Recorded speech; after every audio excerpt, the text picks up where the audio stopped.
Oh, howdy all, grab yourselves a beer. It is time for some Path of Exile discussion. Today I'm going to talk about the changes to Burning Arrow, but just firstly, here is me hitting 40 challenges. There you go, 40 challenges complete.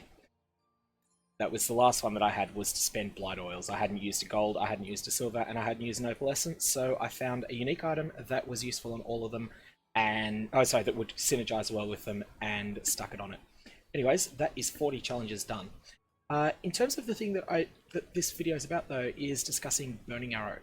Burning Arrow has had considerable buffs in Conquerors of the Atlas, and I think it's getting to the point. It's currently not a very good skill. It's not that it's unplayably bad, it's just that it is inferior to alternative choices of ways to deal damage with a bow, and as a result doesn't see use. It's comparable power in power level to Ice Shot at the moment, whereas you've got currently the two god tier bow skills, Scourge Arrow and Tornado Shot, just eclipse everything else.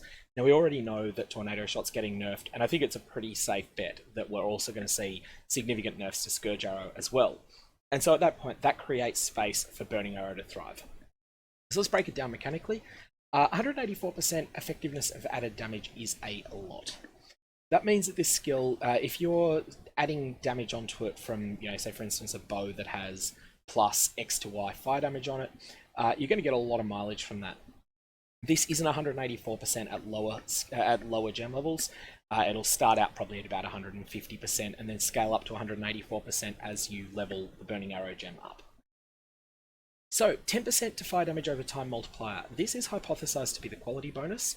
So 0.5% to F dot multi for each point of quality that you've got on it, rounded down. That's a considerable buff that doesn't exist currently on the item at the moment. On the gem at the moment. 100% physical conversion to fire. This is important for two reasons. Firstly, it makes it easier to set off your ignites, and for the ignites to be bigger. And secondly, it renders you completely immune to any maps that have physical reflect. So if you're playing a Burning Arrow build, you don't need to go through any shenanigans at all. You can just run physical reflect maps with no problems. At the moment, you've got 50% conversion, which can be brought up to 100%, but requires a bit of effort. And so as a result, it's questionable whether it's worth doing at the moment. I think it probably is. Deals 184.2% of base damage, so that's the same as the effectiveness of added damage. That's an increase on what it is now from memory. Base duration of the ignite is 4 seconds. 50% chance to ignite enemies. So you're going to want to get this up to 100%, which shouldn't be too hard. 88% more damage with ignite. If this skill ignites an enemy, it also inflicts a debuff, dealing 39% of ignite damage. So what this is all about is essentially, you're not trying to kill enemies with one hit so much with Burning Arrow, although you will do that with weak enemies. Your goal here is that you want to get a big ignite burning on an enemy, and then you'll fire at them once, you'll then sort of kite around for a little bit, and then you'll fire at them again. I believe you'll be able to get more than 1 million burning damage per second against bosses with shaper level resistances with a well-geared character built around Burning Arrow. As far as the way that you build around this, you might consider playing it as there's the obvious choices of a Deadeye or a Pathfinder, which have just always synergized really well with bows. You've also got Raider to be very defensive. Raider can build up a lot of evasion and is a commonly chosen option for deep delving oriented archer characters at the moment. However, outside of the ranger class and its 3 ascendancies, all of which will work well with Burning Arrow, you also have the option of Trickster, the damage over time specialist. You have the option of going Chieftain, which has a lot of synergy with the fire damage that Burning Arrow deals, and you have Champion. I'm actually quite interested in the thought of a Champion Burning Arrow character. The reason for that is that Champion provides a lot of defensive benefits. Archers are very, very squishy, and a Champion can have permanent Fortify. Archers can't get Fortify through normal circumstances, and so that's a huge amount of extra defensive power that you can add to your character that way. As well as that, your hits taunt enemies and taunted enemies you don't miss.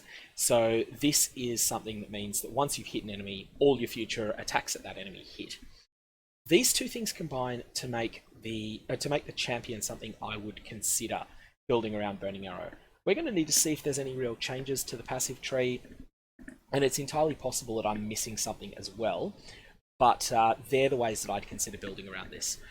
All in all, I'm pretty impressed with Burning Arrow. It's mostly numerical changes, but that's what the skill has needed. The skills that are mechanically much better than Burning Arrow are undoubtedly going to get nerfed in 3.9. That's the two bow skills that are much better than it, Tornado Shot and Scourge Arrow. And so it's not going to be trying to compete with skills that it can't compete with anymore. One thing that's important to know if you do plan around building with Burning Arrow is that you'll need to either scale the initial the initial fire damage, or you will need to scale the ignite damage. There's no point trying to scale both because you'll end up doing a poor job of both. And something else that might be of real interest is combining this, of course, with Zoph's Nurture, which comes with Socrata gems and supported by level 20 Ignite Proliferation. This is not the base version of the Zoph bow. This is the one that has been upgraded, and it looks like it's going to be a very solid introduction to endgame bow. When I say introduction to endgame bow, I mean this is something that you would be happy to pick up at the time that you're breaking into red maps, and then use it for your first Shaper kill. Or Shaper's going to be a bit harder to get to in the new content, but probably be able to use this comfortably up to the top tiers of red maps. But you might find that its damage starts to get a bit lacking when you get to, say, Delve 550 or 600 or something like that. Recovering 58 life when you ignite an enemy is huge. That is a lot more than it sounds like. Especially given that you're going to be igniting enemies, unless you're on a map that has the map mod. Enemies have 90% resistance to elemental ailments, which you shouldn't do on a Zoph's Nurture and Burning Arrow build. Unless you're on a map with that mod, this basically means every hit you make on an enemy is likely to give you 58 life.